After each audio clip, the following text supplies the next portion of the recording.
Hello and welcome to a brand new episode of the Nerdpocalypse Podcast. I'm your host, Jay. I'm here with my co-host, Micah. Hey. And Terrence. What's up?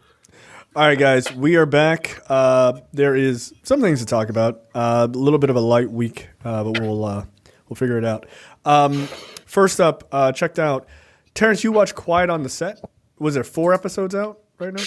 Yeah, Quiet on Set is a 4-part documentary about. Most of it is about Dan Schneider. He was basically Nickelodeon's golden child. That was a bad turn of phrase. He wrote a lot of like top shows for Nickelodeon between like 96 and 2007 or 2000, like for like 10 years. He was their top writer. And basically it's about like how much of a scumbag he was, right? He was sexually harassing the women. Apparently he had a foot fetish, so he would have some of the kids doing weird shit. And he was really into like crass adult humor, but like he was writing children's shows. And all around he was just kind of like a dirty old man type shit, but he wasn't that old. He looks like Rip Torn now. If you watch the interview of him from a couple of weeks ago, he looks really weird with this long beard. He wasn't, but the thing about this is he wasn't the worst. Episode 3 was about Drake Bell and Brian Peck, who was apparently like this. He worked as a kid speech something. I don't know what the fuck but he worked with kids in Hollywood. And he's essentially a pedophile. And Drake Bell talks about the sexual assault that he went through as a 15-year-old kid. And it's really fucked up. This guy, Brian Peck, he got arrested for it, and he only did 16 months in jail. He did have to register as a sex offender. He only did 16 months. And he did still manage to get work when he got out in Hollywood. That's insane. That's the crazy part. Like he managed to get some more work after he got out of prison for raping a kid. And that was fucking not sexual. It was rape. Like, cause like he got arrested for oral copulation with a minor under 16, performing lewd acts with a 14 or 15-year-old. Good God. And in the courtroom, what Drake Bell said when he was in courtroom with this guy is it was him and his mom, which, you know, I look at his mother kind of like sideways because what the fuck were you doing? It took his girlfriend's mother to realize something was going on when he was a kid. And she called the cops. And guess what? His girlfriend's mother was a black woman, which is pretty. Yeah, that makes sense. A couple of days ago, I found it out like yesterday, which is wild. But she was the only one that was like. His father, on the other hand, did feel like something was off with this guy, but like his father and his mom broke up, and like he went with his mother, and then his mother was like, "I don't feel like driving you to this fucking." His father told his mom, "Yo, don't let this nigga stay with this dude because something's not right," and she did it anyway. So that's so much weird pressure. That's so much weird pressure. Like you don't want to fuck up your kid's ride, which is also your ride. You know what I mean? Like from I'm like, nah, fuck that's like I'm like no, we going to his house and I'm gonna beat his ass with a baseball bat. Like get the fuck out of here. Like we're not having this conversation. Yeah, I had to fuck this dude up. Like if I found out and like because his father was like when I found out I was devastated. I'm like, I'm gonna kill this nigga. If I was his father, ain't no devastated. A little more than. Yeah. I got way more feelings than devastated, yo. I'm going to land some devastating blows on your head. That's what the fuck is gonna happen. They'd have to pull me off of you. Get the fuck out. Yeah, it's episode 3. That's what the one most people are talking about. It's really fucked up. Like he doesn't go into detail, but like when you read they had some snippets from the fucking not the deposition, but you know all his charges, and it's like, yeah, this nigga gotta go. Like you gotta die, bro. So he went to jail. This guy went to jail because of messing with Drake. Yeah, he went to jail because of Drake Bell. Yeah, Drake Bell said when he was in the courtroom, there was like a ton of people in support of Brian Peck, and it was just like him and his family. Jesus, dude, and that's exactly the prime reason. Right there is a prime reason why victims don't come out, especially against big Hollywood or big, celebrity type people, because look at all of these people supporting you because it's like, but he does really good work and he've never had a problem with me. Like, yeah, I never saw him do it. Like, That's not how that. He did it to me, dog. He did it to me, and you've read what the fuck he did. How do you still just be like, no? He must have been under a lot of stress, a lot of pressure, like temptation. I don't think he's going to do it again. I'm trying to find some of the people that that's a crazy statement. Now that's a crazy statement thing to say on his behalf. No, Will Friedle and Ryder Strong from Boy Meets World did. The late Alan Thicke. I think Joanne Kearns. Was she the mother? Who was she the mother in? What movie was she? What show was she in? Joanne Kearns? Yeah. How do you spell her last name?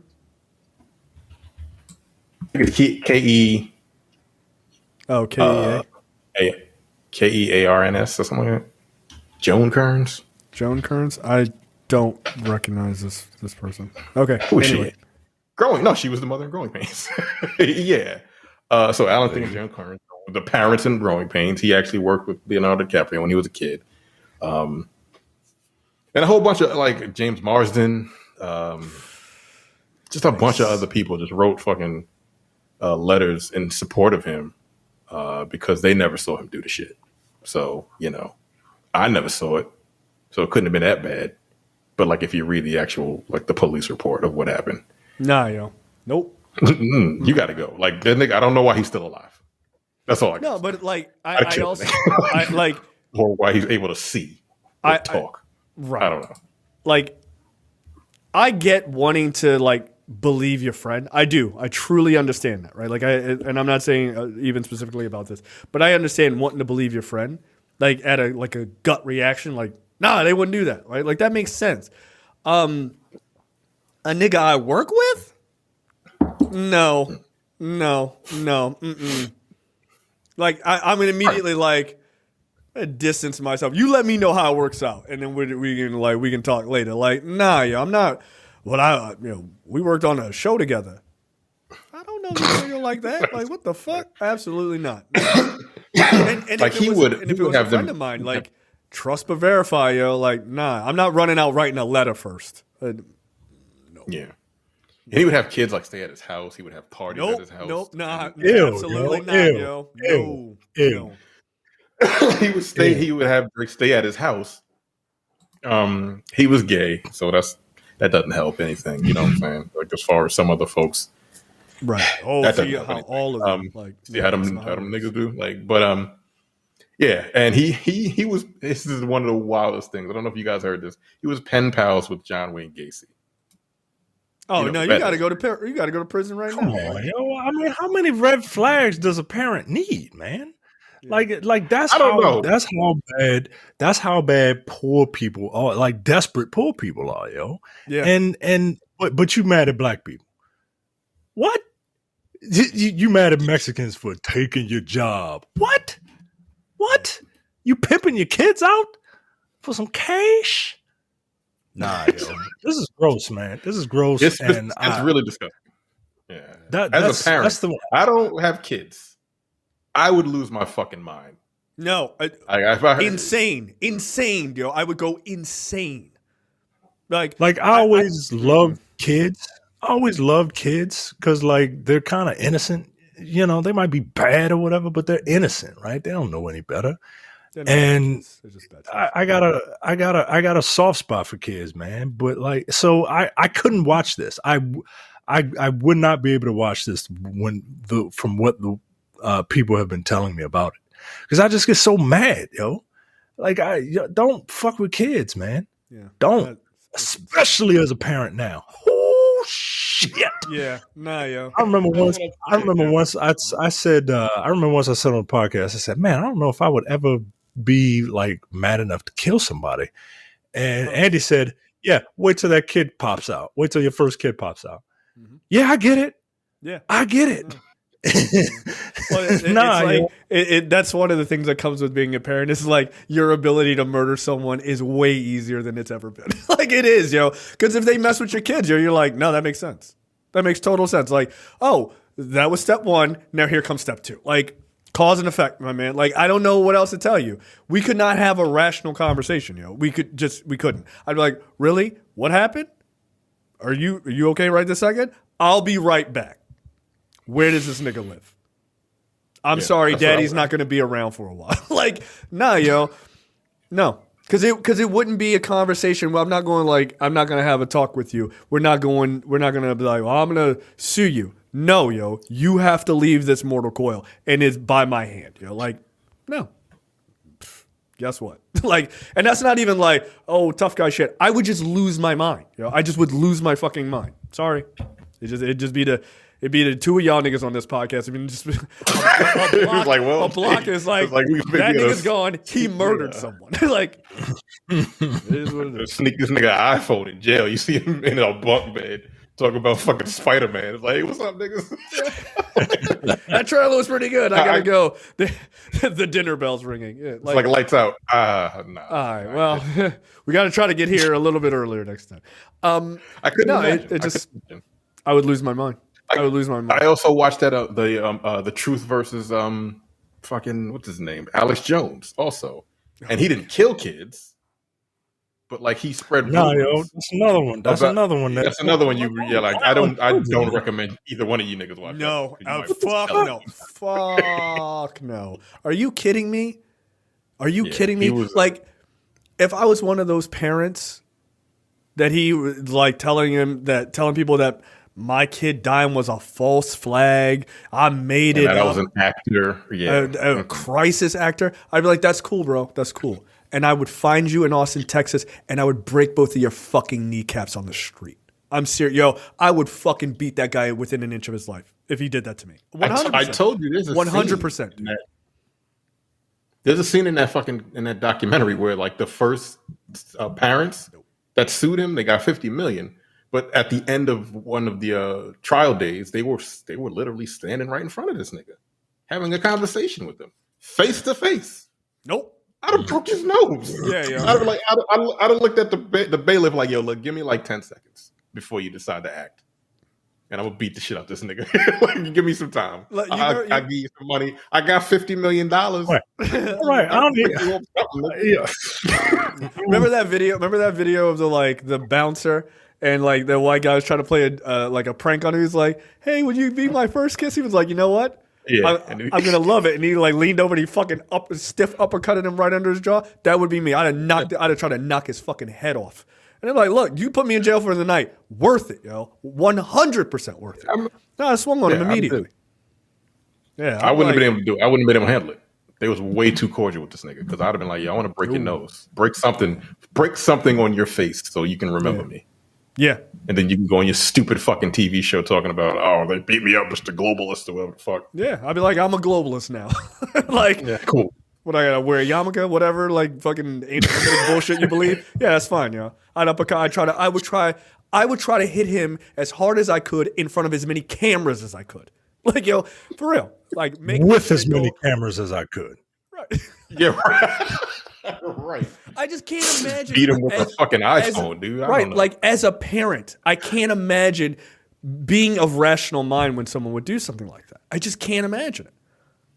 Yeah, but you're going to go to jail. I know. Like, I know. Man. It's like, I know the consequences and repercussions of my actions. Yeah. I feel like it might be worth it. Yeah, I feel like it might be worth it. This was 10 years of this nigga talking about their fucking actors and shit like that. People sending them emails talking about that. Like, one dude was like, they were sending emails about his daughter. They called his daughter a whore, a 6-year-old child. Mentally ill, yeah. They was like, yeah, your daughter's a whore, you're a liar, you're a fucking actor, and she didn't die. We're about to dig up her grave to prove that it's not fake, that it's real, that it's not real. I'd be like, all right, why don't you go stand out? I'd be like, why don't you go stand over there right across the street from my house? And I'd get in my car and I'd hit him with it. No, yo, like, here's how I know. Here's how I know that none of the people who died at Sandy Hook who got harassed were black. Because a black man was not killed. A black man did not go to jail. Because you do that to a black father, you're not going to walk away you're not just going to walk up to their house and yell at them and shit. No. Oh, yeah, come on in. Somebody beat up. Yeah. I got this aluminum baseball bat with your fucking name on it.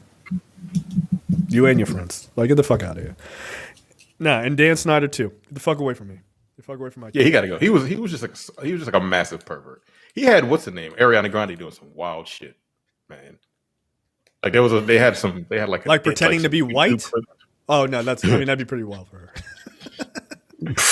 Well, she's Asian. Clips of her right? She's Asian now. I don't know what the fuck she is. Is she Hispanic? I don't know. She might be Latina. She's Italian, yo. She's super fucking Italian. Is she? Yeah. Whatever. But he had her like holding a potato, trying to squeeze the juice out of a potato, like jerking off a potato, like she as a kid, you know. Nah, yo. Nope. He had her like on the bed with her head over the fucking edge of the bed, squirting water on her face. I was like, yo, what's wrong with you?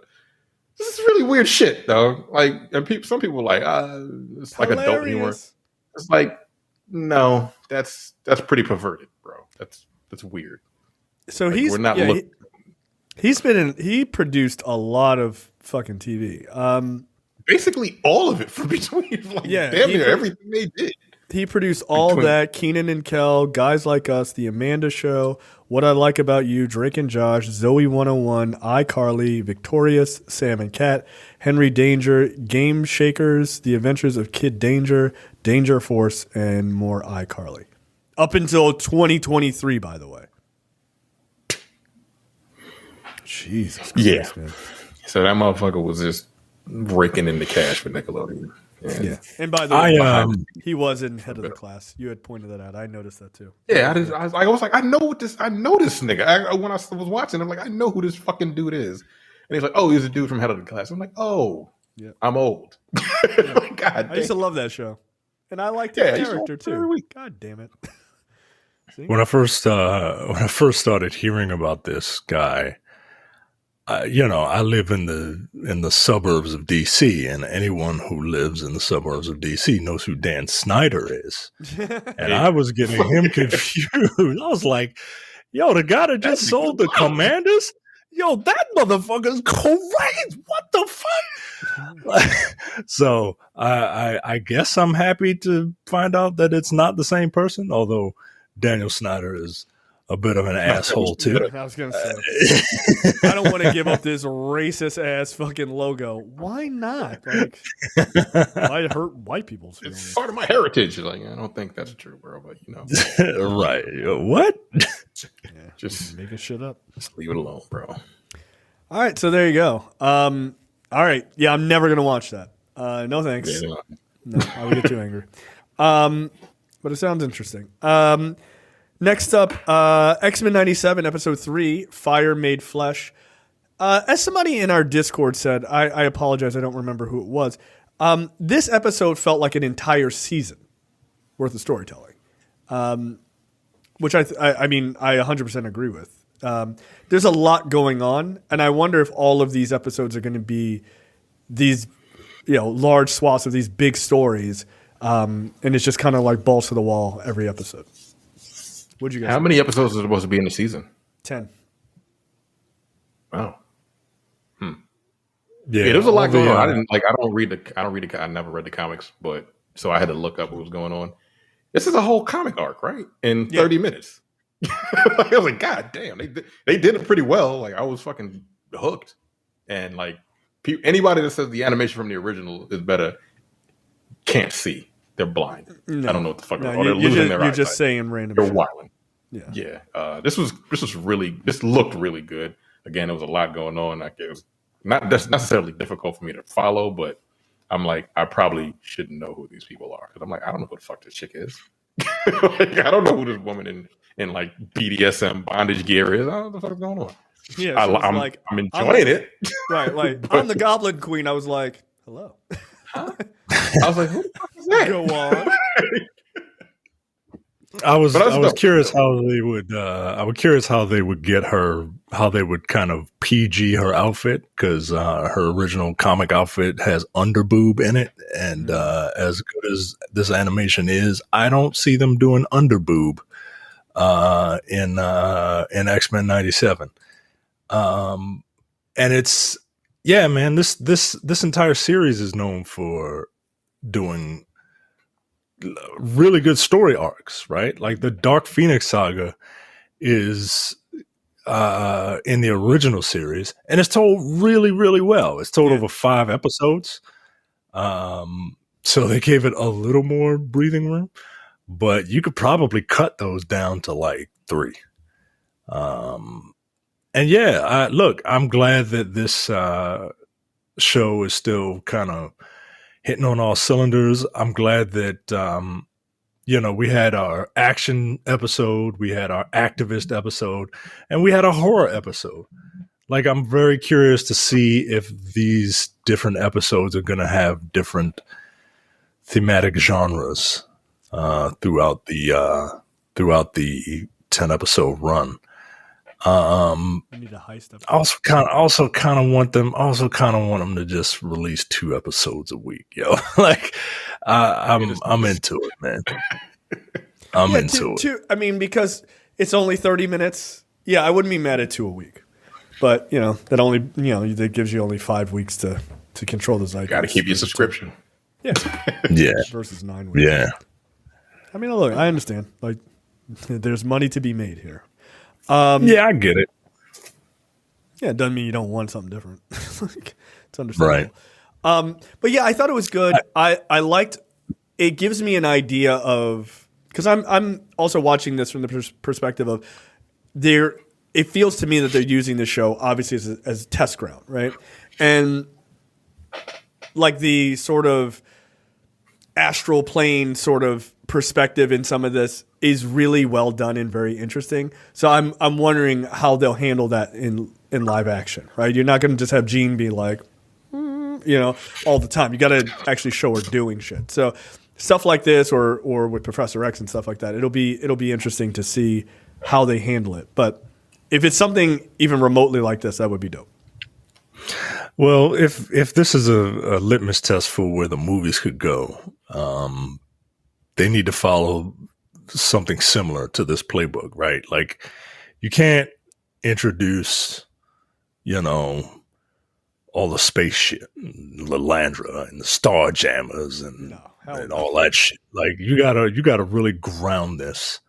And with this franchise, it's wild because, like, you can eventually get to all the different types of places that you need to go.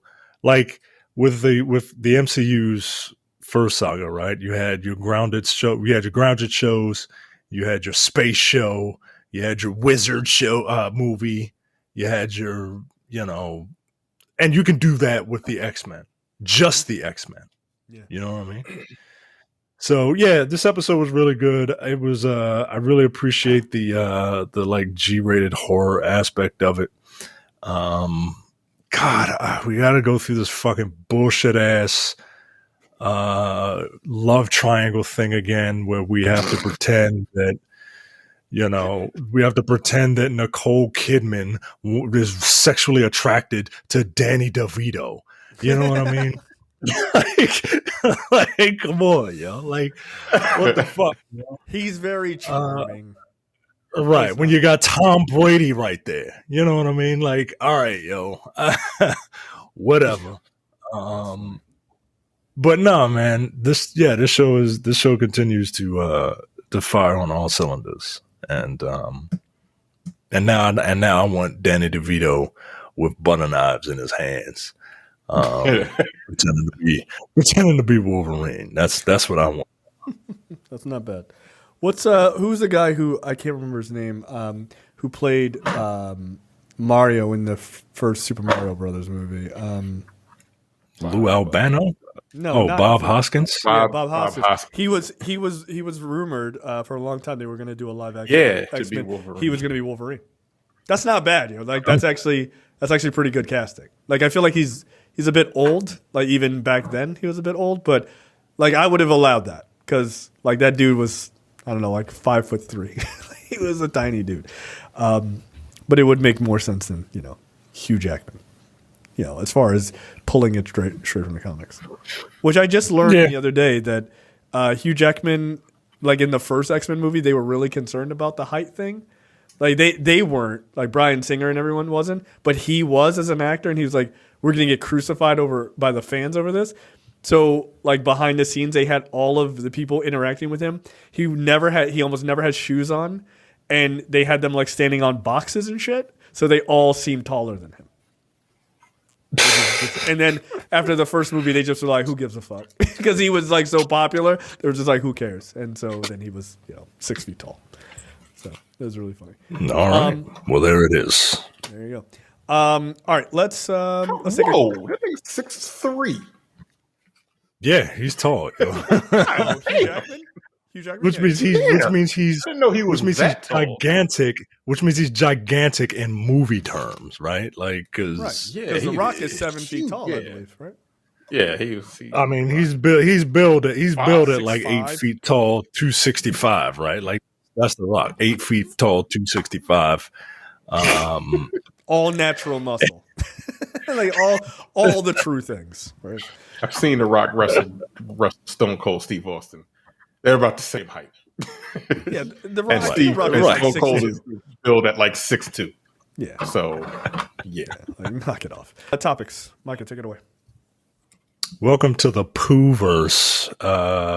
Winnie the Pooh, Blood and Honey. No, I said it right. No, I said it right. No, you didn't. I said it right. It's Pooh. Yeah, it's Pooh. It's Pooh. Big old stinky Pooh. Welcome to the Poohverse. Welcome to the shit universe where Winnie the Pooh, Blood and Honey team up to unite Pooh, Bambi, Tinkerbell, and more in a low-budget horror movie crossover. 6 years after Avengers Infinity War, another film is vying to become the most ambitious crossover event in history. This time, the lower budgets in the lower budget cinema realm.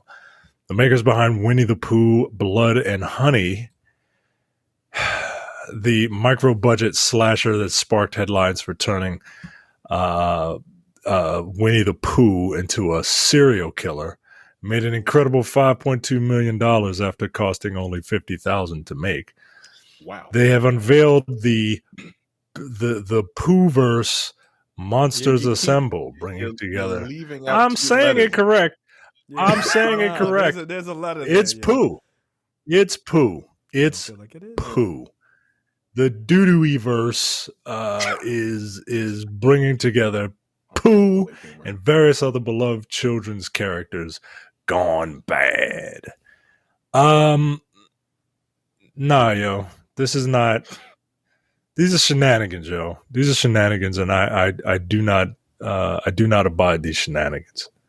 So what you're telling me is you're not into the Poohniverse? Yeah, it's Poohniverse. You're not into this? Pooh. Get out of here. No, I'm not into this. I've never been into this. I've always thought it was a stupid idea. It's also incredibly lowbrow. You're not clever. It's the punchline of an April Fool's joke, right? But people are dumb and they will watch literally anything. So yeah, this movie made a bunch of money. The one comment to this article, sad really, the lengths some people will go to avoid getting a real job. God damn. I mean, I hate to sound like an old man, but like, yeah. It's like, yeah. No, I'm not into this. I all this stuff is public domain now, and the first thing you can do is like the most obvious thing to do. Nah, man, I'm not into it. Get it out of here. Don't like it. Terrence, you're the horror man. Yeah, I didn't bother watching. No. Like I didn't bother watching the first one. I don't care. Like this is dumb. Well, the first one has a 3% on Rotten Tomatoes, and the second one has a 48%. Yeah, I heard the first one was way better. I mean, I heard the second one is actually way better than the first one. But, I hope so. And it's like a soft reboot. Is it better? Is it better than 3%? Is it better than 3%? I mean, goddamn, just play the fucking odds at that point. You know, like I've heard things. I've heard rumblings around the YouTubes. Yeah, I don't really give a fuck. This is silly. I don't know anyone that actually saw this. I can't believe this actually got made. But yeah, all right. Look, it's just silliness. Yeah, Yeah, I don't know, man. I don't know. We need to do something. See, that's the thing, Like we keep saying, we've been saying this forever, Terrence. Jay and I've been saying this forever. We've been saying this since Who Let the Dogs Out, right? Like all we got to do is come up with something dumb but catchy, right? That's the it. problem is we can't come up with nothing dumb enough. Yeah, this is pretty dumb. Like, this is very dumb. I'm glad that you mentioned the name of that song. My wife a number of months ago said I don't know what she was thinking. She was like, "Yeah, who came up with that song? Who Let the Dogs Out? Wasn't that a DMX song?" I was like, "Excuse me." It's like, yo, that's offensive. How are you just gonna disrespect the dead like that, yo? God damn! I was like, I'm pretty sure that was the Baha Men, if I recall correctly. Is that who it was? I don't even remember. I don't remember. I was like, stop assuming just because it has dogs in the title, it was made by DMX. That's wrong. It was the Baha Men. Yeah, that was a very popular song in 2000. You know? It was. Yeah. Again, like, look. Well, yeah, white people are a real problem. I mean, look, it ain't just white people. It ain't just white people, right? Because the thong song was a thing. That shit has no lyrics, yo. It's 3 hooks and a catchy beat. Like, no, but the beat was good. The beat was good. That's all you need. That's all you need. Again, you don't need a great idea. You need a catchy idea. That's it. It doesn't have to be good. Just has to be catchy. All right. So Micah apparently too good for the Poohniverse, but okay. I am, man. I am. I don't get down on Poon. Who Snake Eyes star Henry Gabble. Whoa. Who are you, the guy from Fresh and Fit or fucking DJ Khaled? That was the joke. That was the joke. Snake Eyes star. They don't know how. They don't know how. That's why they keep telling men not to get with women, because they don't know how. No, they pay for it. That's how they do it. Yeah, they pay for it. Yeah, they pay for it. And yeah, DJ Khaled probably pays for it too, but you know, in other ways, Fresh and Fit.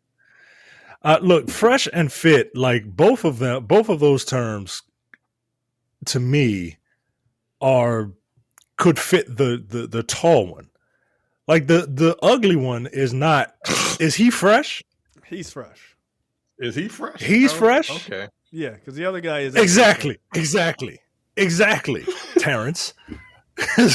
What the fuck? Maybe he's like the ugly one is the ugly one's not fit, but he don't look fresh to me. Like I don't.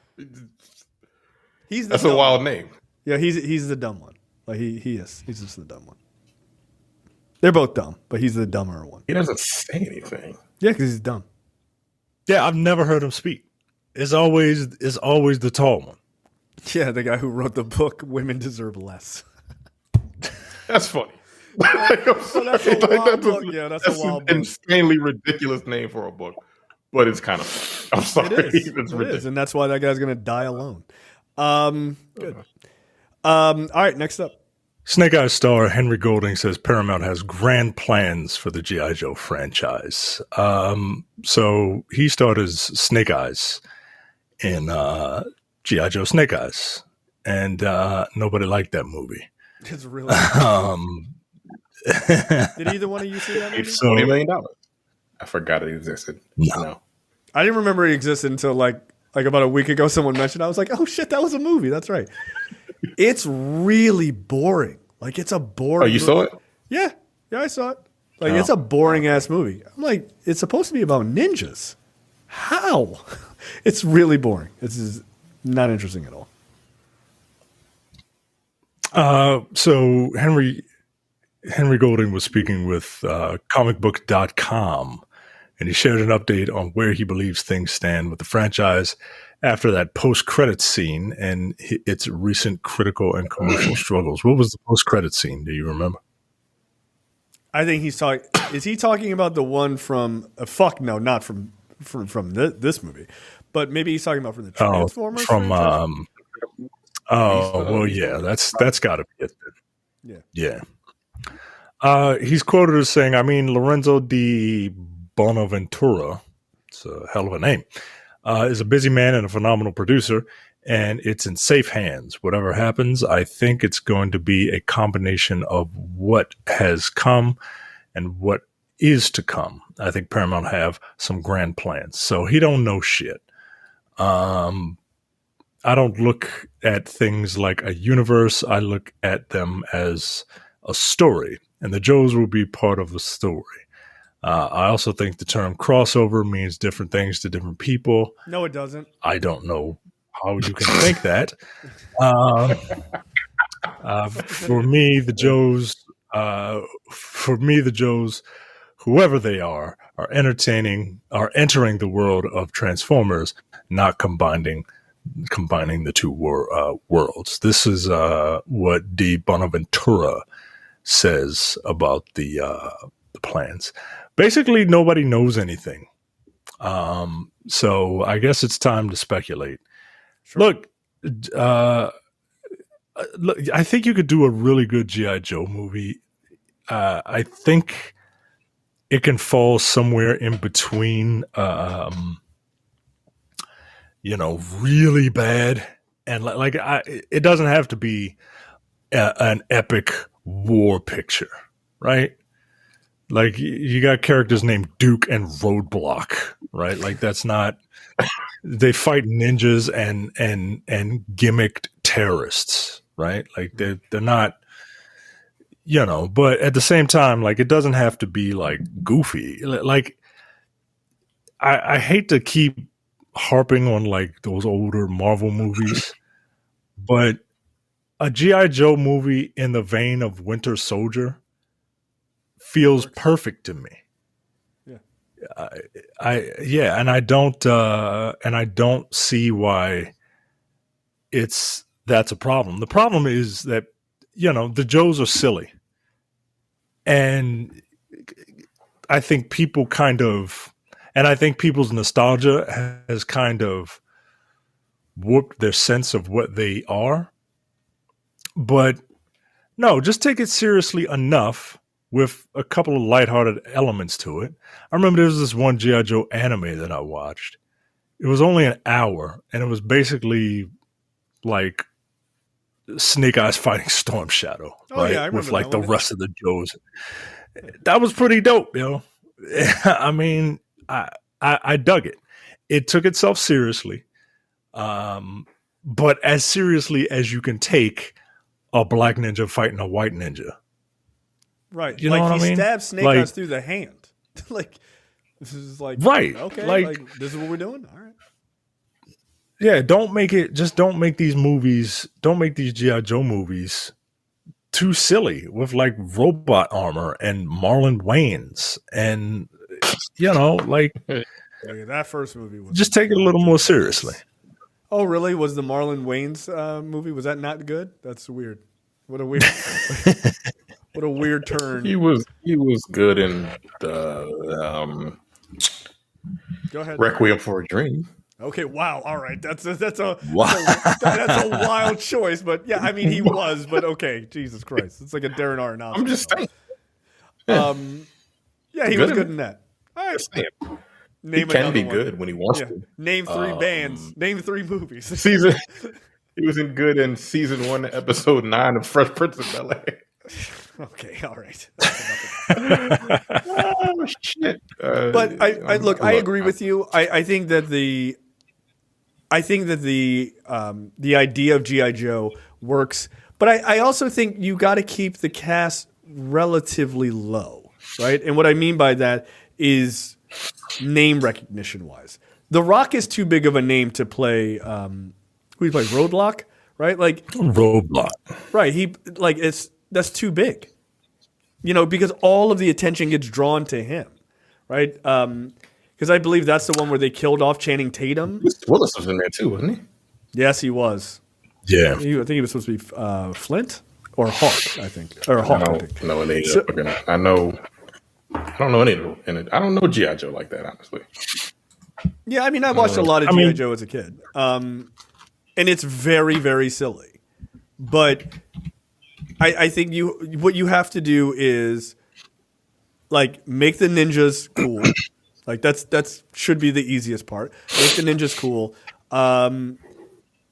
you need more like fodder characters. Not every fucking Joe should be in it, right? Like you can't have all the named Joes. Like every single good guy character can't be named. You need some like just general soldiers, because then you need to be able to be like, oh shit, there's Roadblock. Oh shit, there's Lady J or whatever. Like when you had all of them as the named characters, like it becomes too much, I think. So you need a little bit more general kind of fodder characters too. Here's the thing with the Joes. You only need quote unquote big names for the big Joes, right? Duke, Scarlet, Snake Eyes, like those should be your big names. Everyone else could be a named character, but not, but they don't have to be, Duke, right? Like Dusty. Who the fuck? Dusty doesn't need to be you don't even know who Dusty is. I really don't know right? who Dusty is. Beachhead, right? Oh, like I'm looking at a list of all the Joes, right? Gung Ho.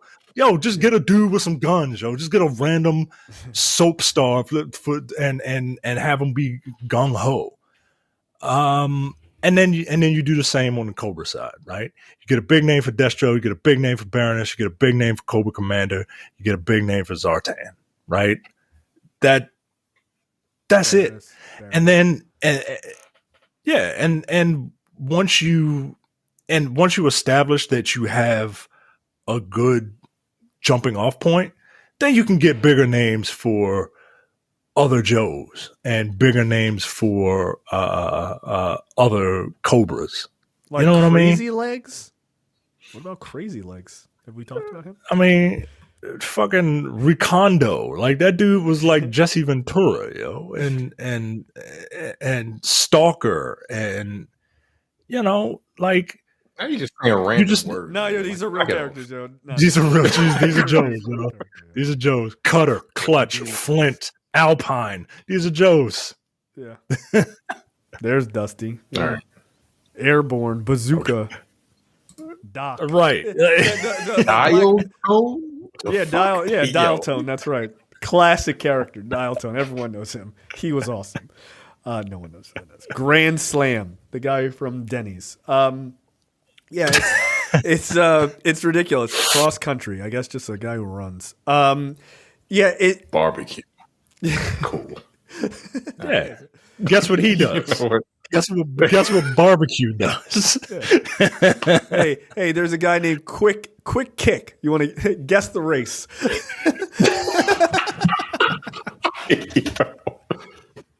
Oh my God. Yeah. So Quick Kick. Yo, bam. See there you go. That's racist. You should not have that character. You're not allowed to have that character.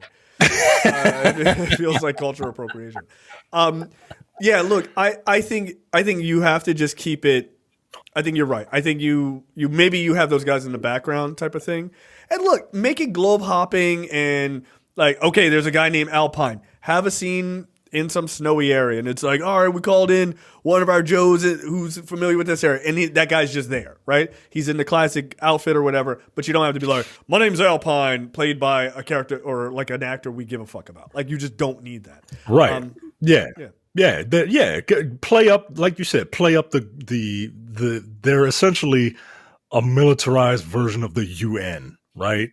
And you play on that, right? And you go to different areas, like you said. You gotta do something down by the docks. Go get shipwrecked, right? Like, I don't fucking know. I mean, shipwreck, but right, but I can't imagine this is. I think people are just overthinking it. I think people are really overthinking this. I agree with you. And look, I hate to say this, to give those bad movies credit. You cannot improve, in my opinion. There's not much to improve on that Cobra Commander design from that second movie. It is damn near perfect. Like, it's the one thing in that movie that stands out as being absolutely excellent. You could go more classic where he looks like a straight up Nazi, but I don't even think it's necessary. With the hood? Yeah, he looks fucking wild. But I think you go with like that. Relatively that design. Or you can go with the mirrored mask one, but like straight up out of the cartoon, he looks like a fucking Nazi. Like he just does. Like he's dressed like a Nazi. You could go with that, but you also got to do like a little bit of weird shit, right? You get one of these movies, you make it work. You get a second movie, maybe it still works. Then the third movie, just go balls to the wall. Bring in Serpentor, the fucking other wackadoo characters. Just fucking go for it. Dr. Mindbender. Right. Like, just bring all those motherfuckers in, you know? Like, but you gotta escalate to that. You know what I mean? Yeah, I remember. I remember watching the cartoon and they were like, here's Serpentor. I'm like, nigga, what the fuck is going on? Like, he was a weird character, yo. He was a super weird character. But you had to build like a couple seasons into that show before you got there. And then by the time that happened, it was like, this is fine. Like, this is what we're doing? All right. Like, this shit is dumb. But, yeah, you got to build to that. But make it, fucking Tomax and Zaymot, yo. Yeah. The fucking twins, yo. They were ridiculous. Oh, one feels pain, the other one feels pain. I remember believing as a kid that that's how twins worked. Of course, because fucking G.I. Joe said it. Yeah, I was like, they believing that knowing is half the battle. Why would they lie? Like, why would they make this up? Like, this is how twins work. You know what? This would actually be a better TV show. This would actually be a better TV show. It could be pretty fun. It could be fun. If you keep like three principal characters, right? Let's say Duke, Scarlet, Snake Eyes, right? If you keep those, and then they go on missions where they have to go to different locations and shit, and essentially have like a Cobra of the Week. You know what I mean? With an overarching story, and guest Joes coming in to like. Yeah. You know what? Give me some time, yo. Again, it doesn't need to be a good idea. It just needs to be a catchy idea. And like, that's there you go. That's pretty good. Look, this is essentially, and I hate to say this is essentially an idea that they do on Paw Patrol. Okay, like that's what they do. They're like, hey, we gotta go rescue somebody in the ice, and they're like, here's Everest, the ice dog. Like that's fine. She's not there all the time. That's it. Yeah, here's Alpine. It's the same thing. Just make Paw Patrol is what I'm saying. Like, is this better than Paw Patrol? Not much better. Paw Patrol is essentially G.I. Joe for children with dogs. It really is. It is. It is. That's how Barbecue is that Dalmatian. Yeah, Marshall. What's the Dalmatian name? Marshall, right? That's Barbecue. Duke is Flint because cop, right? Scarlet is Chase. Yeah, Chase. Sorry, I'm getting my Joes and my your Paw Patrol. I'm getting my Paw Patrol characters mixed up for some reason. Your son would be yeah, man. Every day. Do a series. Do a series. Look, give it to Amazon. They could take it. All right, next up. Do a series and give it to Amazon. Hell yeah. Make turn Jack Ryan into G.I. Joe. It was almost there anyway. To be honest, it was getting close. Especially that last season where he turned into fucking James Bond. You know, like, all right, bro. Yeah, that season was getting a little wild. I enjoyed it, but it was fucking. Right, next up. X-Men the animated series may only have aired for 5 years, but the fact it was so beloved then and now is what led us to getting Marvel Studios / Marvel Animation's critically acclaimed revival X-Men 97. Of course, that wasn't the only X-Men series which dominated the 90s, because we also got titles with the likes of The Incredible Hulk, Fantastic Four, Iron Man, and Spider-Man the animated series. The latter is up there with X-Men the animated series in terms of love it receives from fans. And the hope now is that the web slinger will make a comeback. Look, if they do that, you ain't going to... I ain't never going to shut up about it. I ain't never going to shut up about it. Did you like that we will come here every episode. I loved it. I loved it. Everything about Spider-Man. That show got me into reading Spider-Man. It was good. That's it was real good, man. I absolutely fucking loved it. The show ended on a major cliffhanger, and any sort of revival would surely receive the same glowing response as X-Men 97.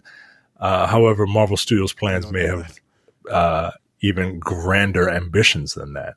According to any website, any website with the word cosmic in it, like, you need to take this with a whole teaspoon of salt.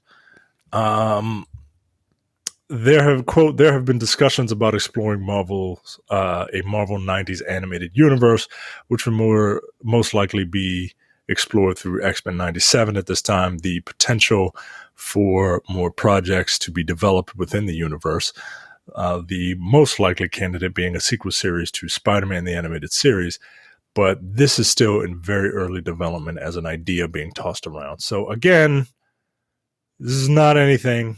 It's speculation, right? It's what we do, right? It's just speculation. But let's say they would go for it, right?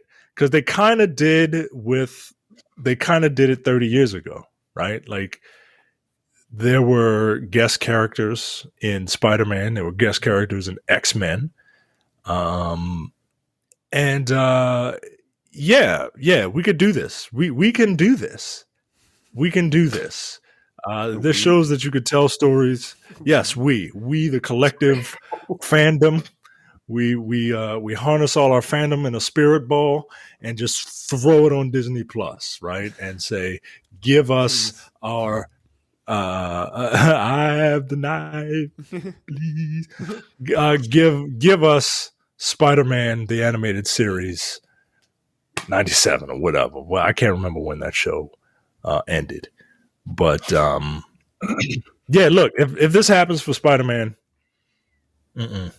every week you're gonna hear me talk about every single episode, because this is the thing that got me into Spider-Man, and it might be time for a rewatch. How about that?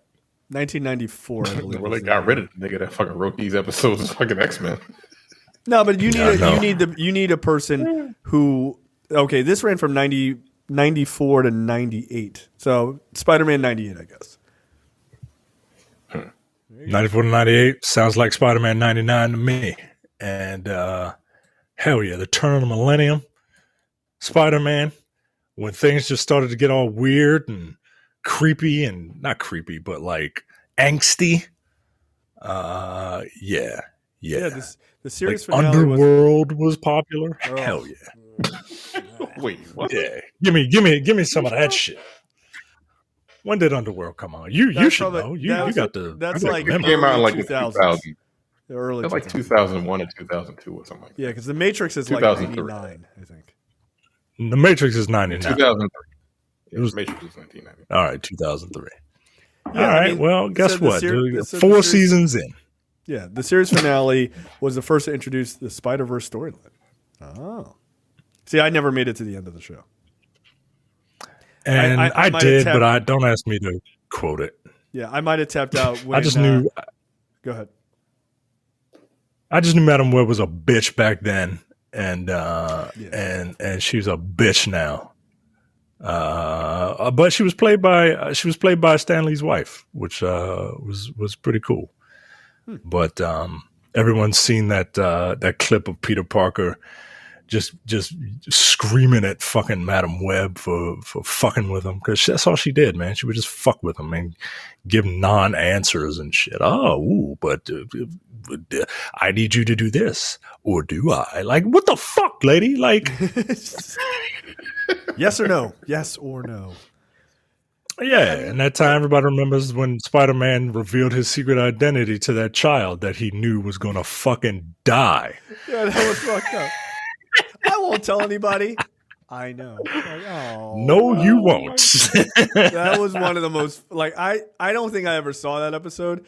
When I saw that clip online, nigga, I lost it. I was like, yo, come on. Who wrote that scene?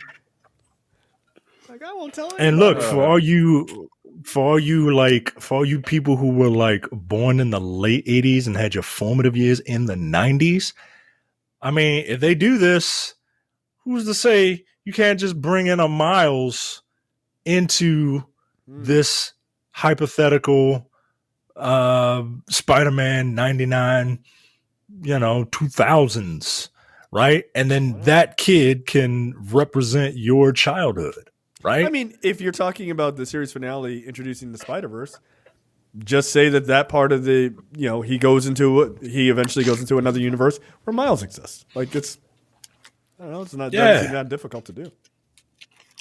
I think it would be fun. And do it. Like, the idea of them crossing over with X-Men 97 would be kind of fun. That'd be dope. So, all right, sure. I'm here for it. Spider-Man swinging around with that animation. Oh yeah. All right. Let's go. Disgusting. Next up, San Diego Comic-Con documentary is in the works. Apparently, Emmy and Academy Award nominated producer David Permut and filmmaker Oscar Boyson are teaming up with author, filmmaker Matthew Klickstein to bring the San Diego Comic-Con origin story to life for the first time on screen in a new documentary based on the book See You at San Diego, An Oral History of Comic-Con Fandom and the Triumph of Geek Culture. Okay.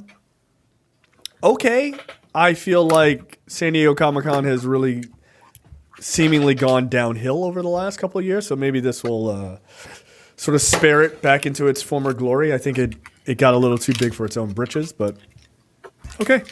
I had fun a number of times I went, and then I didn't have fun. So I think this would be a much more interesting documentary if they kind of focus on, how it used to be a comic book convention, and just like, I wouldn't necessarily call it a triumph of geek culture. It's not geek culture. It's popular culture. And if the documentary kind of shows how popular culture just kind of took over, and I don't know, I think that would be kind of interesting. But because like this title just, it seems like it's going to be a boring ass documentary, like the documentary that Terrence and I individually slept on, the Freaknik documentary. And I don't mean slept on in the, metaphorical sense. I mean, literally, I fell asleep watching it. I fell asleep twice. Yeah. Shit is boring. It was boring. It was very, very boring. And I found out my wife went to Freaknik, which is that's one of the learn something new every day. Learn something new every day. Very funny to me. Now she went to like you were surprised. Now she also went to like when it was kind of whack though. Like she ain't going to crazy. Yeah, no, she didn't go. She didn't go. They had they probably had like Coca-Cola sponsorship at that point. Yeah, she went in like the mid 2000s or whenever she was in college, and it wasn't like it was back then, which good. All right then, because I'm a man. Don't want none of that. Right. That's right. Yeah, as an alpha male, you need to have been chased until I pillowed with you, and that was it. Oh, as I dragged you by your hair out of the cave. Yeah, it's like the whole idea of Freaknik sounded awesome. But the idea of that documentary, after you guys told me about it, does not sound very cool at all. And like, you miss an opportunity. You miss an opportunity to show some wild footage of somebody's aunt acting crazy. Come on, man. Yeah, it was trying to uplift black people, and that's not what I was. That's not what Freaknik was about. That's not what it was about. It was not about technically it like no when except for your ass actually, while your face was down. When it started. Yeah, that's how it started. Yeah. It's called Freaknik. It started. Why was it called Freaknik? It was called something else before. It was named after a song or something like that. It was I can't remember. I fell asleep. Le Freak says she freak out. That song. Who sang that song? It was named after that. Oh, and it wasn't Where's the part like where they started blowing dudes on the street with a bunch of creepy guys standing around. What year was that? Apparently, like a couple of people from the DMV, like the DC, Maryland, Virginia, for all of you people not in the know, they were the ones who kind of were the wild ones when it first started. And then everything else is a blur, man. Like I bet it was for them. I bet it was. Jesus Christ, man. I mean, it was when it first started. It was like Black Family Reunion documentary. That sounds like this is stupid. Why this nigga shouldn't be there? So once I saw him talking about Freaknik, and that nigga was like 3 in like 1998, I was like, "Nah, you gotta go sit down. Shut up." Like, what are you here for? My uncle told me you wasn't even here, nigga. Yeah, you weren't outside. Like, you was in like London. The fuck out of here. Yeah, quite literally. Yeah. I wanted to believe in that documentary. I really did. And then you guys were like, ain't no titties in it. And I was like, all right, I'm good. Thanks. Where the titties and the bitches at? That's wild, yo. Like, you made a Freaknik documentary and niggas fell asleep. That's crazy. Like, that's crazy. Yo, everybody that saw on Facebook, they was like, yo, this shit kind of boring, my nigga. Like, everybody said that. That's a shame. That's a shame. Yeah, you're really missing an opportunity there. I'm trying to give you a fucking history lesson. Y'all niggas don't want to learn nothing. Nope. I'm niggas. I don't nah, I'm sorry. Like, absolutely not. I'm not here for the uplifting part at all. Next up, the Alamo Drafthouse Cinema Circuit is up for sale. The news comes about a week and a half after CinemaCon, the major studios and exhibitors' annual Love-In in Las Vegas. Apparently, the chain cleared $134 million in 2023 box office, plus 25% over. That was up 25% from 2022 per box office intel. The percentile jump is higher than the actual domestic box office rise of 22% between those 2 years. So there's no word on the asking price for Alamo Drafthouse. I guess my question to you guys is buying a theater chain still worth it? Something as I would argue is as niche as Alamo Drafthouse? Yeah, Alamo Drafthouse. I don't even know if like the pretense. Isn't there one in like DC? Where's the closest one to us? It's near the in Virginia, right? Yeah, it's like Northern Virginia. It's near the Smithsonian Annex. Not too far from there. Okay. Yeah, this is like there's like the. I don't know. There is one in DC. There is one in DC. Okay. A newer one. I've never been. But, I've been once. I've always wanted to go to one. I've been once with you to see Thor of all movies. Yeah. Which one? Waste. First one? The first one. Yeah. It's a bit of a waste. What's so special about Alamo? It seems like you can dry snitch on people. Like a bougie ass theater to me. Like so they like bring you food. Theaters. Yeah, they bring you your food. Like you can order it like during the movie, which is nice. But you can dry snitch on people. Like if somebody's talking, you just fucking write a note and be like, they talking down. Write a note. Yeah, and then you give it to your waiter, and your waiter they'll bring someone and be like, "Hey, shut the fuck up." Like it's weird because like the dry snitching thing is kind of funny in the beginning, but what you realize is, at least for me, I don't talk during movies, right? Like unless you like say something to like the person next to you, like, that was fucking wild, right? Like, and I don't mind talking like that, but the thing is, what you realize is you're so conscious of it.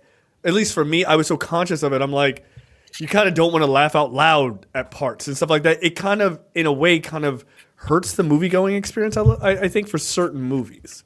I think if it's a super serious movie, I think that works. But if it's a movie that has, you're supposed to kind of laugh as a crowd and stuff like that, I feel like it hinders that a little bit. You know what else? You know what else hurts the theater going experience? Having waiters bring people food running up and down the aisles during a movie. Yeah, constantly. They did not think that would annoy, man.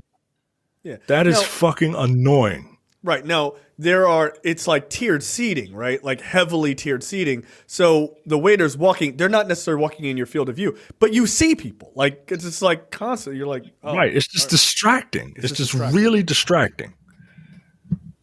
Yeah. So it is a weirdly like hypocritical kind of setup. Like, don't talk, but also enjoy all of these people walking around you constantly, you know?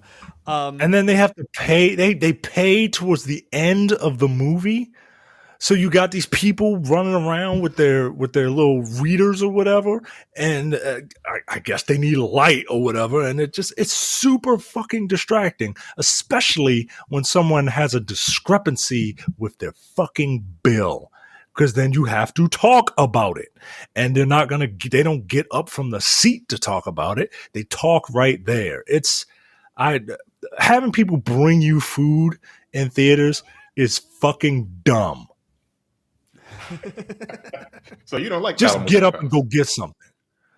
Look, I don't care for parts of that stuff, right? Like I like the seating.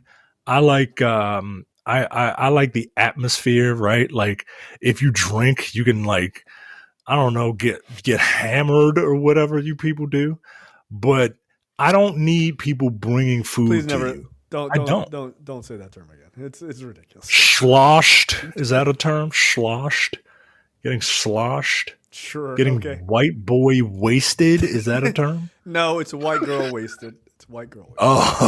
Oh, okay. Sorry. I'm not a misogynist. Sorry. It's not a real word. It's not a real word. Yeah, it's I don't know. I'm looking at it from a perspective of theater going is not doing well. Like it continues to not do well. I don't know that if I had the money that I would buy that. It feels like it's a business that is largely failing. Yeah. Especially in how niche they are, right? It's not like you're buying Lowe's, which are fucking everywhere. It's like a boutique theater. Yeah, it quite literally is. Doesn't seem very lucrative to me. Especially nowadays, when everything will be out of the theater within like 45 days.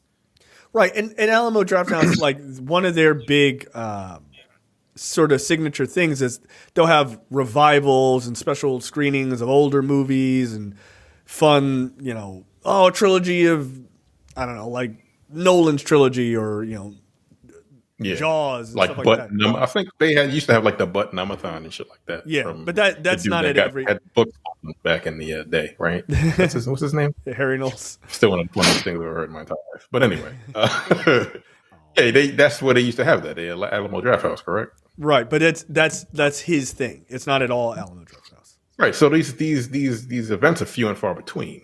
Exactly. So in the meantime, you've got other like just regular movies playing and. There's only like 6 of these motherfuckers on the country, so what the fuck? Yeah, look, I'm not saying it's not a good theater. Like, it's a very nice theater. Just to me, I don't I don't see it. I mean, this very first comment is how I feel about it. Cinema's dead. Who would buy the chain? Like, That's why they're trying to sell it. Right, because they can't make any fucking money right now. Nobody's going to theaters. They're just not. AMC is trading a little more than $3. Jesus Christ. Popcorn is too expensive. A single-person studio is inevitable with the rise of AI. So I don't really understand that last line. But single-person studio. Just watching it at home, I guess, is what the fancy way of saying that. Wow. I hope they close. They are cinema Nazis parading as cinephiles. It was awful to try to see a movie there. Jesus. All right, Micah. We found your fucking anonymous account. Relax.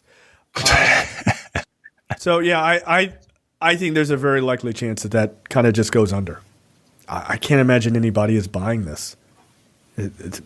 Unless that price is mad cheap. magic. Okay, let's talk. What the fuck brought to you by JTD from the Edit That Out podcast, Micah?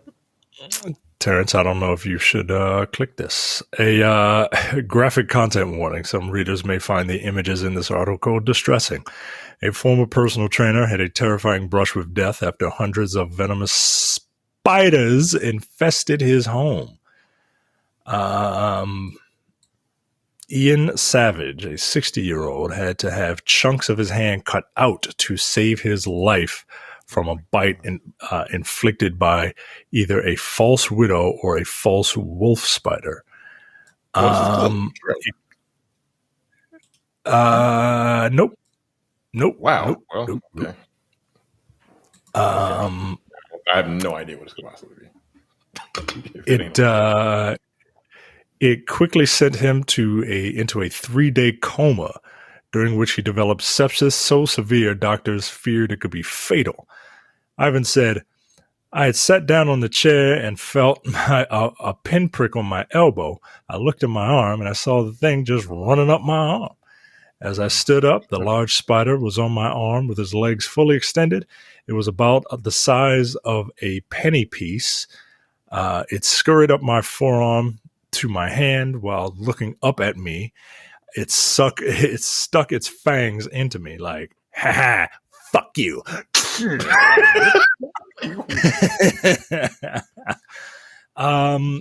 And there are pictures of this guy's infected hand.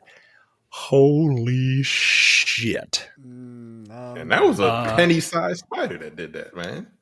The fuck are you looking at these? I haven't looked at it yet. No. I don't. I'm gonna deeply regret this. I was bitten twice, once in the elbow and once in the hand. I thought, don't worry about it. It's a spider bite. And these little black boils started appearing in my hand within minutes. Oh. I think it's time to start worrying about it. I started feeling unwell. That's a fucking fucked up way of saying that sentence, but okay. I think I'd worry about it if I were you. I was boiling hot, but my bones felt like they were ice cold. I was seeing things in my peripheral vision. Ivan managed to call emergency services and unlock his front door just in time before passing out and being rushed to the hospital. Surgeons considered amputating his arm due to the venom's spread, but managed to save it through antibiotic treatments and removing chunks of dead flesh from his hand. Any idea where this is, Jay? Or did you open the story? Oh, I opened the story. Oh, fuck. Jesus Christ. Hey, I don't know. I don't know. Hell? I don't know. Like, Jesus Christ, dude. Close. England. It looked like somebody hit his hand with a pickaxe. Oh. Yeah. Like, what type of spider bit him? A false wolf spider or a false widow spider. It doesn't sound like anything false about it. God damn. No, Jesus Christ. Yeah, that's a real problem. That's a real problem. Yeah. Just take the hand, Just take it. Yeah, I've been saying it. And get a new one. That's what they need to do in The Walking Dead. Just have a fucking spider bite this guy. Yeah, nah, yo. Like they show the infected. They show the infected picture, which, and then they show the rotting picture, and yeah, nah, yo, nah. Do they don't have to pay for this over there in England, do they? What, the healthcare? Yeah. You got to pay for this because probably fine. Yeah, because if this happens here. And the first word, if the first words out of a doctor's mouth is, "Can I have your insurance card?" Like, I'm rubbing this fucking infected hand all over your face. Got it. Now we both got it. You got it in the place you this is awful, man. Good Lord. Yeah, that's really fucking terrifying. Oh my God. A penny-sized spider. People keep saying, spiders ain't that bad. Nigga, that thing's the size of a penny. Almost took his whole hand. Fuck out of here.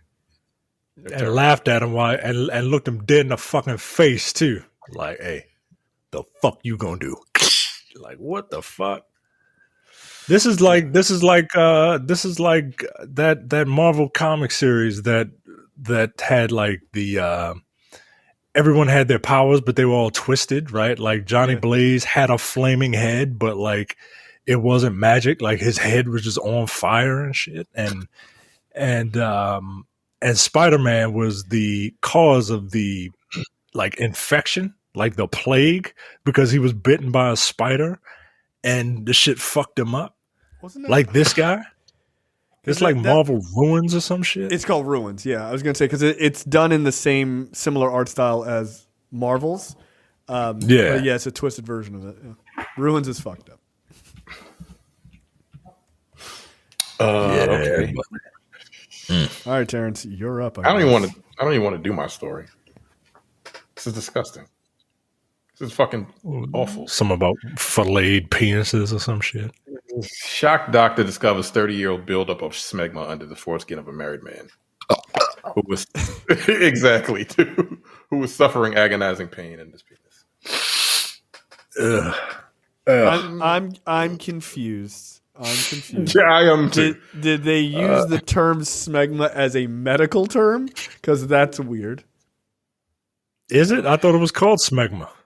Is it? That's not the real term. Yeah, I think that's the term. In medical school, they're like, "Hey, we found some smegma over here." That's not true. I think that's the term. I think that's the term. That feels like somebody who in college says, "This is my O face." Smegma does not sound like a real medical term.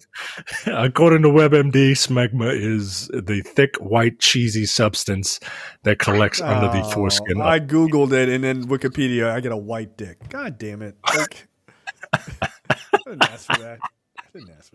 I just needed a definition. A married man rushed to the doctor after finding a stomach-turning 30-year smegma buildup in his penis. The patient was taking a shower when he felt pain in his genitals and bits of hardened dirt began to fall into the dirt. Israel.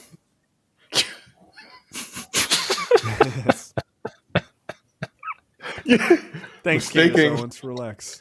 Mistaking them for kidney stones, he hurried to the urologist in this place to have himself checked. The professional peeled back the man's foreskin and beheld the revolting accumulation of sickly yellow-brown smegma. This is I don't feel like reading anymore. What do you think this is? I'm tired of this. I'm done.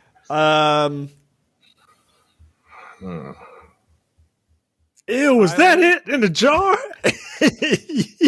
Thailand? Taiwan. Damn it. Close. I mean, yeah, you were close enough. Okay. He's married, we think though. This buildup was there for 30 years. That doesn't make sense. Yeah, this doesn't, like I'm saying. Yeah, it doesn't make sense. What the fuck were they? They weren't having sex. Yeah, probably she was like. No, I mean, you think women know what that shit is? You think women know what that is? They don't. They don't know what smegma is. Nah, yo, She probably thought he had she probably thought his dick was like a medieval mace. Right. Like, oh, all right. Well. Yeah, like it would be hard, yo. Like, what the fuck?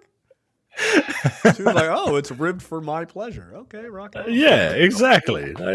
She didn't know. About it? He don't think about it. Did he not wash for 30? I'm confused. This doesn't make any sense. Right. Like I'm not in the same situation he's in, but like I feel like if I were, like peel back the fucking situation and fire some water in there or something. I don't. The whole thing broke apart like stone giving off a powerful odor. Man, you can't. This is disgusting, man. It says his private parts hadn't been active for 30 years, so I don't think this couple had sex in 30 years. All right, well then if you hadn't found it. No, partner might have discovered this treasure first. Fuck. I'm done. No. Hold on. His private parts hadn't been active. Haven't been. Did you I don't know what pee that means. in the last 30 years? Did you pee out of your penis? Then you touched it. Like, you know. You know if you got sandpaper in there. Like, come on, man. So how old is this guy? Too old for this shit. Yeah. Wash your dick. I don't know. Like, I don't know how many times we need to say that on this show. You know, put your trash in a trash can. Like, wash your penis. You know, that's crazy. Oh my God. You're fucking wild. You're wild. No one seems to have told him that the foreskin can be retracted to expose the entire glands to be cleaned. Impossible. Oh, what are you talking about right now? That's it. Where's your dad, yo? See, this is why you need a father figure. Come on, yo. Where's your dad? Where are the fathers, yo? This is made up. Ain't no fucking way, dog. There's no way, man. There's no way this is real. This can't be. You think when that guy peed? You think when that guy peed, it came out like a sprinkler, just all over the place, because of the buildup, just blocking everything. He was like, yeah, this is how normal people pee. Yeah, this is how people pee. It's just like a shower head. Yeah, when they stand next to a urinal, they have to hold the fucking wall to be close enough. You fucking psychopath. What's wrong with you? No, this guy is disgusting. This guy is absolutely disgusting. And his wife is negligent. You should have been like, I think there's something wrong with your rock penis. What's going on over there? My God damn. That's how it's going down in Taiwan? It's crazy. My story. Super weird and fucked up. I think we're going to be a 3 for 3. Doctors remove a live eel from man's abdomen in bizarre medical emergency. You don't say. Doctors recently. What end did it go in? Well, we're covered up his ass. Our doctor, 1,000,001 chance. I don't know what happened. On March 20th, a 34-year-old man was admitted to a medical center with severe abdominal cramps. Since the patient was in too much pain to be questioned about his symptoms and his behaviors, the hospital staff conducted an X-ray and an ultrasound, which revealed the foreign body in his abdomen, as well as an intestinal perforation and peritoneal. Peritoneal. No, peritonitis. Doctors decided that the best course of action was to conduct surgery, remove the suspicious object, and try to mitigate the damage to the man's intestines. Upon opening the patient's abdomen, doctors were surprised to find the foreign object was 30 centimeters long live eel. Yikes. There are pictures, but just wait. After removing the eel, doctors proceeded to remove the segment of the intestine and a delicate procedure, blah, blah, blah. Asked how the large eel could have wound up in his abdomen, the 34-year-old man. Let's all take a guess here, because I don't know. 1,000,001 shot. It's a 1,000,001 shot, Doc. The 34-year-old man could not provide a clear answer. I'm sure he couldn't. But doctors believe the slippery animal crawled from the anus to the patient's colon. Exactly. Bit through the intestine and entered the abdomen. But what truly shocked the hospital staff was that the eel was still alive inside the man's body. Nah, yo, an eel is not going to get its way up your ass without you knowing. It's not, exactly. It's not. You put it there. You did it. You did it yourself. Yeah, he shoved the eel up his ass. So we all know that. That's why I asked which end. Yeah. He didn't eat it. Nah, you put an eel up your ass. But why, dog? Florida, Micah? You're muted.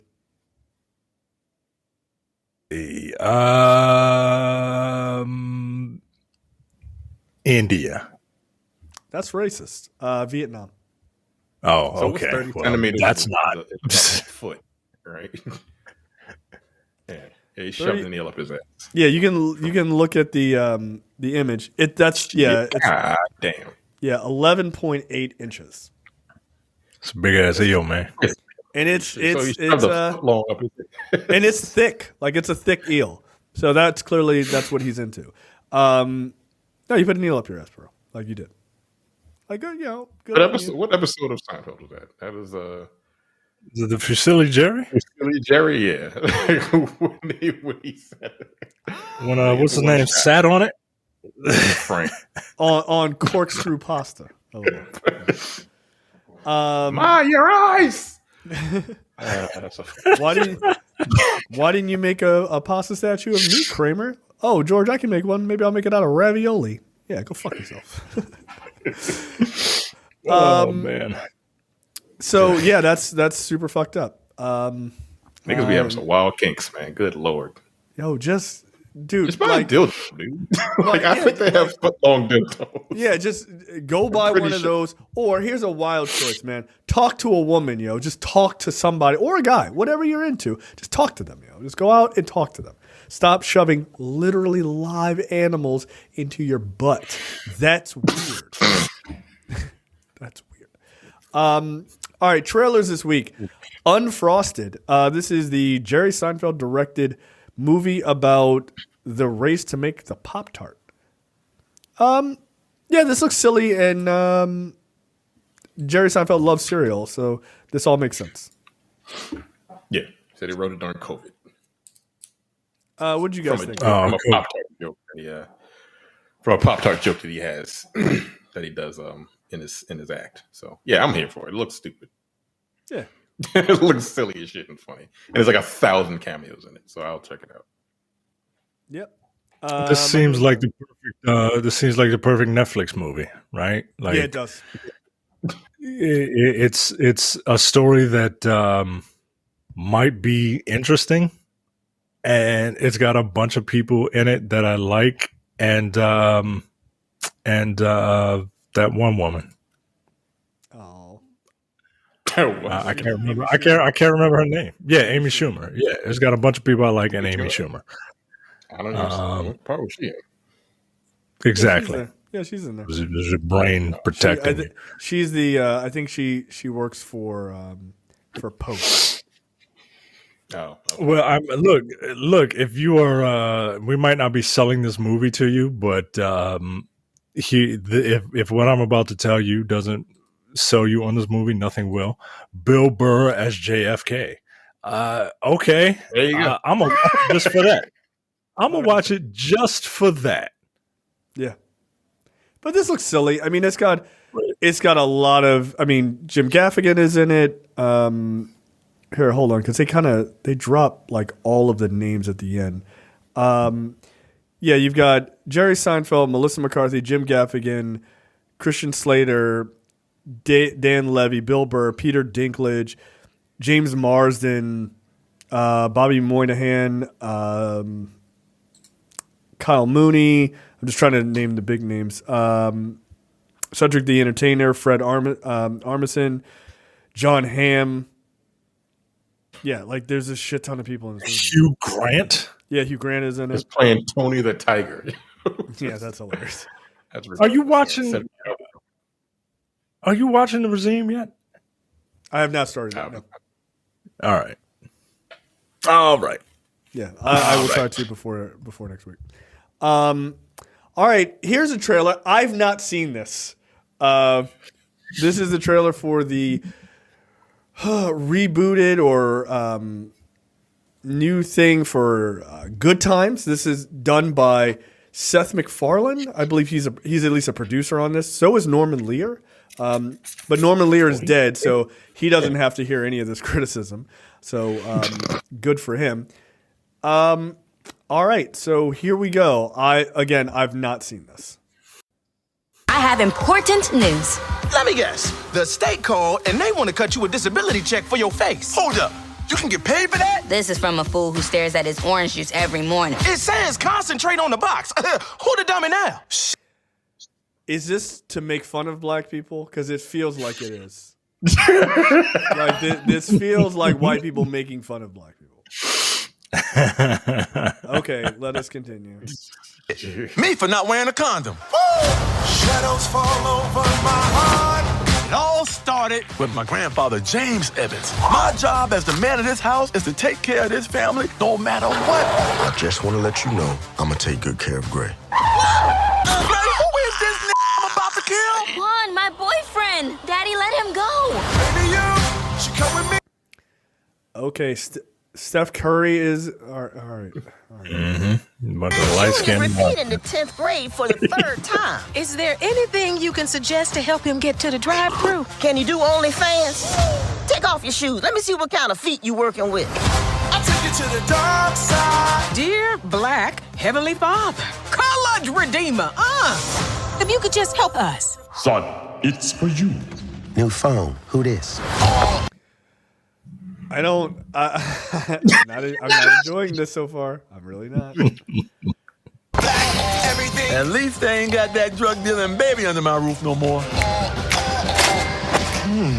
Man, my mouth ready for some milk right now. Dalvin, why are you so breast obsessed? It's childish, man. Bruh, I'm a baby. I can't get no more childish than that. Okay, all right, that's enough. I got it.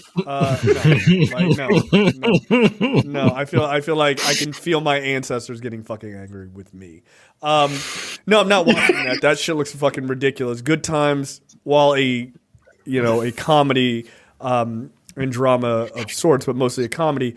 It wasn't lampooning black people by white people, and that's what this feels like. This is completely unacceptable to me.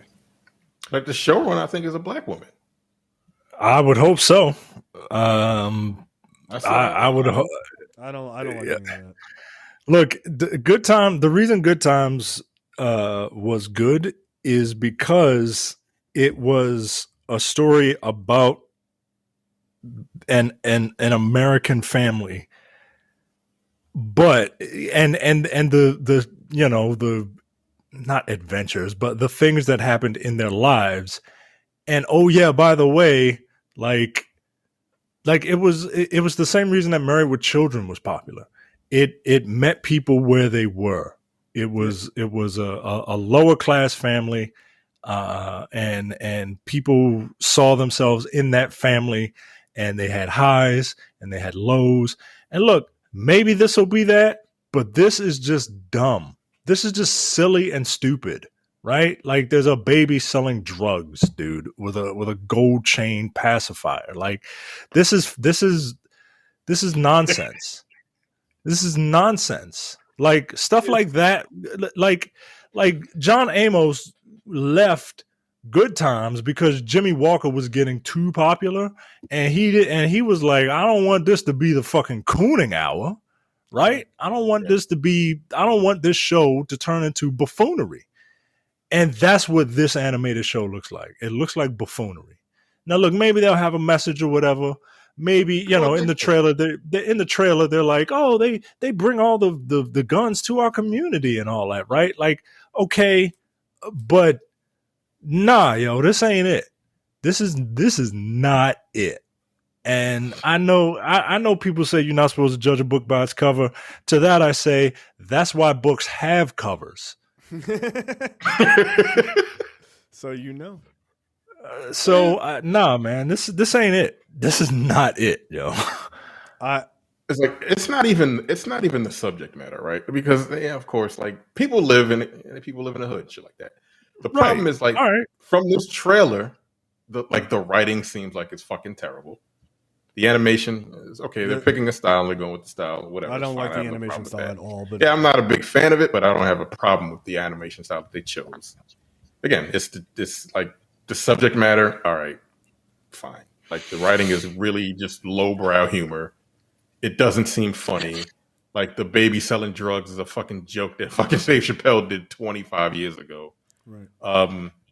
It looks like everything that they stereotype us for. Just thrown in a cartoon. And again, like you said, you're not supposed to judge a book by its cover, but this is the trailer you put out to get people to watch the show. Right.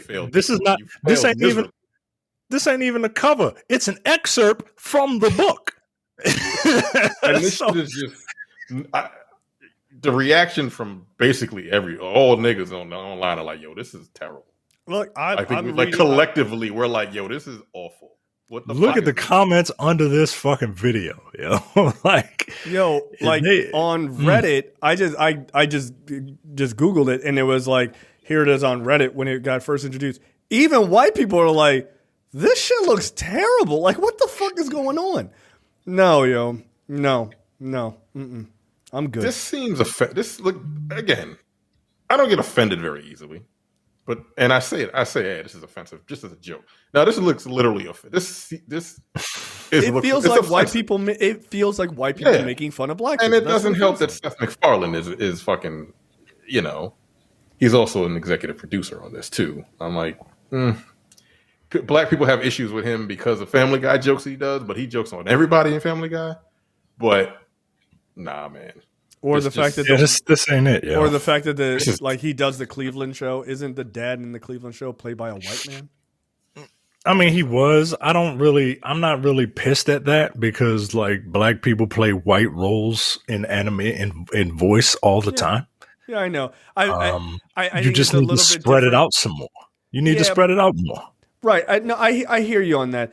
There does feel like it's a little weird when it's a white guy playing the principal character in a black show about black people. You know what I mean? Instead of like, oh, it's just one black character in an array of characters. Like that part wouldn't bother me as much. But it's like, here's a black family. It's like, but why is a white guy playing the black dad, or or any of those characters in a show about them? Because let's get real, the Cleveland show exists because they're black, right? I know they're an offshoot of the Family Guy, but you chose that family very specifically. So I don't know. Yeah. I mean, I'm not angry about it. It's just a bit weird, and it feels a little tone deaf. This is what American Fiction was about, right? Yeah, thank you. That's what it feels like to me, yo. I'm like, it feels like a parody. It feels like a parody of like a white person's like, hey, wouldn't it be funny if we did an animated reboot of Good Times? And you're like, what? That's what this feels like. I mean, you could do it, but this is what you do. It can be done, but no, this is offensive to me. Like, this is offensive. I find this trailer very offensive. I don't know. Man. I would need some, if you're gonna do this, I would need some smart black people to work on this. Like some really, from the writing perspective, like an Issa Rae or a Donald Glover. Like, I'd watch the fuck out of a Good Times reboot with Donald Glover behind it, him and his team. I'd watch the shit out of it because I would know that it'd be funny, but it also would have poignant points and everything else. This doesn't. Again, I don't want to judge it too harshly because I haven't seen it. But that trailer, I couldn't make it through it.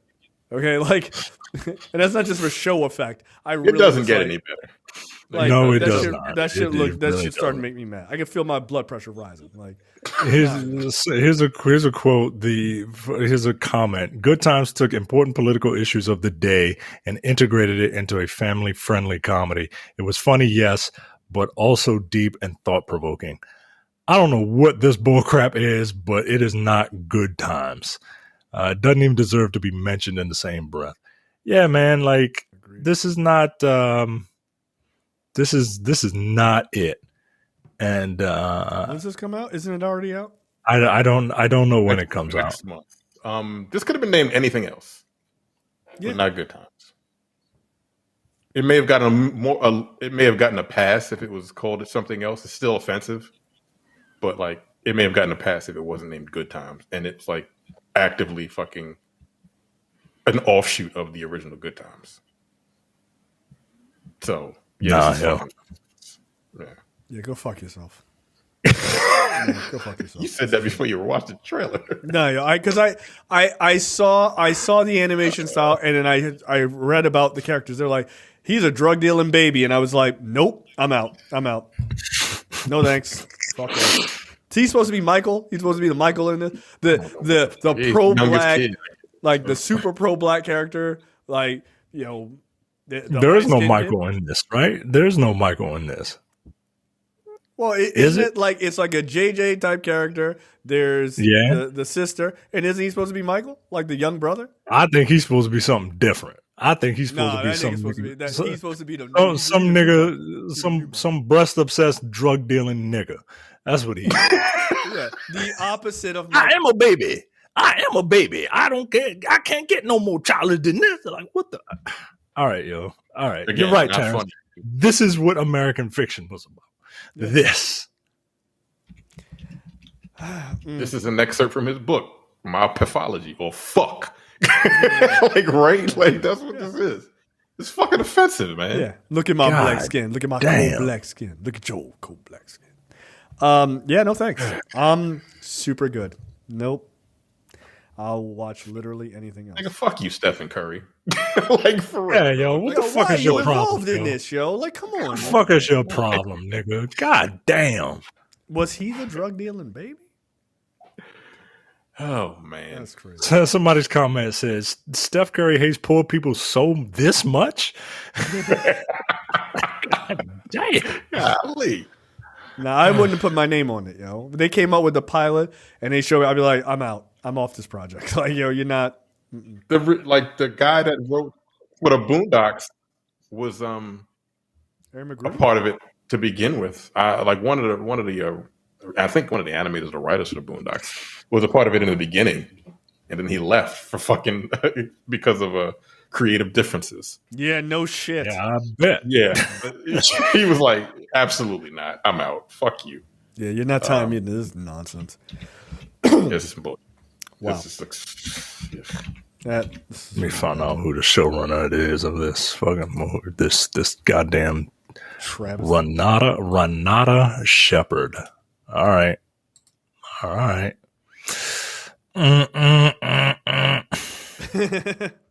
Oh, come on.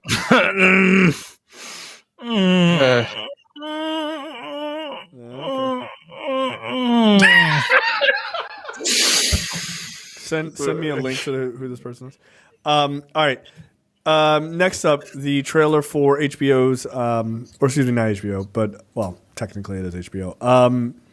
The Penguin. This is the offshoot from the Batman, starring Colin Farrell, returning as Oswald Cobblepot. This is just a teaser trailer. I think this looks great. I love the Batman. I thought it was excellent. So more of this. Yeah, it has the same feel as the movies. Looks good to me. It looks good. Keep it 100. Really not interested. I love the Batman movie, but I'm just not that interested in this. It'll probably I don't know if I'm all in just yet. It just all right. I mean, is he supposed to be Tony Soprano? Like that's fine. I'm not knocking it. I'm just not into it yet. I'm gonna need people to tell me that this show is phenomenal and is a must see. Yeah, I mean, we'll see. It's a teaser trailer too, so just keep that in mind. Yeah, I'm not interested in. I'm not interested. Like, the Penguin was a means to an end in the Batman for me. I didn't go to that movie like, oh my god, Colin Farrell made this movie. He was so interesting. I feel like I need to see more of him, right? But maybe they got something good coming up. I don't know. So I'm not gonna write it off like I'm gonna write off Good Times. but yeah, it looks fine. It looks fine. All right, there you go. Bad Boys Ride or Die, the fourth Bad Boys movie. I guess my question is, have we all collectively forgiven Will Smith and seeing this movie? For me, I mean, I'll see it. I don't give a shit. Yeah. No, I mean, I know people will probably be like, I'm not seeing this movie. Oh, I'm gonna see it. Oh, 100%. We're not gonna not watch Bad Boys. What the fuck? I don't know. I wish it came out a little later when Martin started losing weight. I mean, it doesn't look like he lost a lot of, Yeah, Martin was kind of. Martin looked like it might be something wrong with him, Like, is he okay? Sweating. Look, they're getting more and more ridiculous as the episode. Well, part 2 was fucking nuts. that last sequence in Bad Boys 2 was absolutely ludicrous. And 3, Will got shot and almost died and came back from the dead. So I don't know. This looks fun. Just those two. It's probably still going to be funny, but it's Bad Boys. Of course I'm going to watch it. I mean, this has got to be the last one, right? Like, this is it. Yeah, them niggas. Like, ride or die. I mean, aren't they like Aren't they still beat cops or some shit? They refuse to be detectives. They can retire. Them niggas have been cops. They can retire with a pension at this point. They've been in the game for Also, Will Smith is very, very heavily made up, yo. Yeah, he's wearing a lot of makeup, like a lot. It looks very odd. It looks very odd, like because he's not like he looks good for his age as is, right? Him and I think Martin is a little too made up. He's putting Just for Men in his beard because he got gray hair now. Like Will Smith has gray hair. That shit is jet it's black. It's too dark. Like come on, man. Yeah, man. You're like 55 years old. It's fine to have some gray, some salt and pepper, bro. Like, come on. Like, show the age of the characters. I guess maybe they're like, it's weird that these two beat cops have been doing this shit for 30 years. Meanwhile, everybody else has aged, right? Yeah. Like Joe Pantoliano has aged. I mean, meanwhile, like Martin's got grandkids. Like he got grandkids. Yeah. Reggie is chilling out on the couch. Yeah, look, this is a fun. This will always be a fun franchise. Like it's silly as shit, but it's always been a good, fun action franchise. This franchise has lived long enough to see itself become a dad movie. Yeah, it really has. Like it really has. We literally have grown up on this franchise. Yeah, like, we really have. It came out in 94. Yeah, it's 30 years old at this point. 94. The first one came out in 94. I started high school when this franchise began, and I'm watching these niggas crash a helicopter, and I'm 44 years old, yo. That's insane. That's insane. Yeah, I was 13 years old when the first one came out. That's wild, yo. Them niggas is like 15 years older than me. No. Yo, no. Martin is like 60. He's my mother's age. Will Smith is what, 55? In his 50s. He's a little bit younger than Martin. Yeah. He was born like 69 or 70 or something like that. Yeah, these niggas is old. Still running around as cops when they should literally be retired. Like they shouldn't be detectives or nothing. They should be retired. Look, this guy, if this is the last one, and I'm fine with that, just go balls to the wall, man. Just go balls to the wall. Because, like, overall, this franchise, on average, it's got way more hits than misses.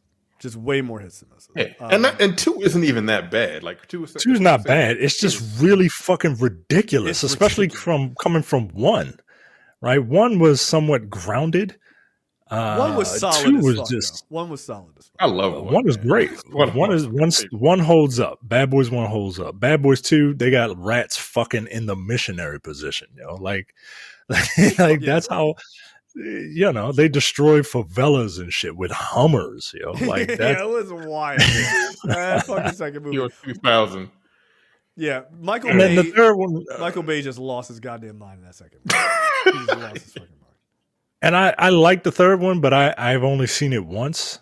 But I remember really enjoying it, probably because I had really low expectations. I think everybody did. And I was pleasantly surprised. So yeah, I'll give this a shot, because I like the two of them together. Yes. But part of me just feels bad that like they so old, because it reminds me that I'm old. I'm real old now.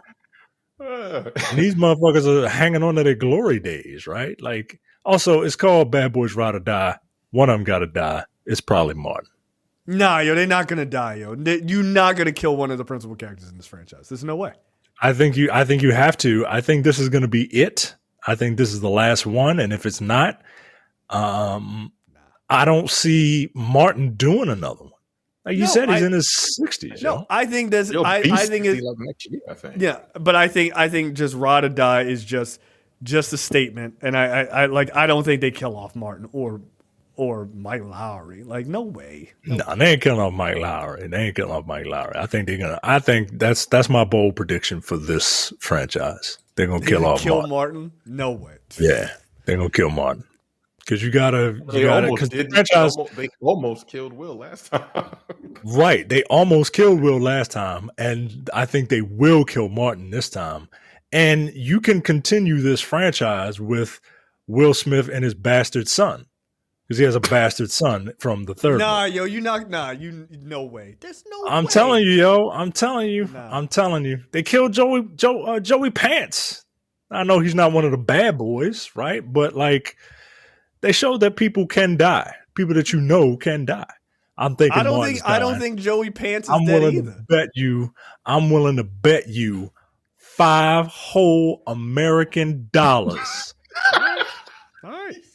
That Martin dies at the end of this movie. See, trying to keep a black man down. He trying to get in shape, and look, you just want to kill him off. That is a goddamn shame. Nah, I'm trying to let this nigga retire and just be one with himself. The character wants to retire. This character is basically Danny Glover.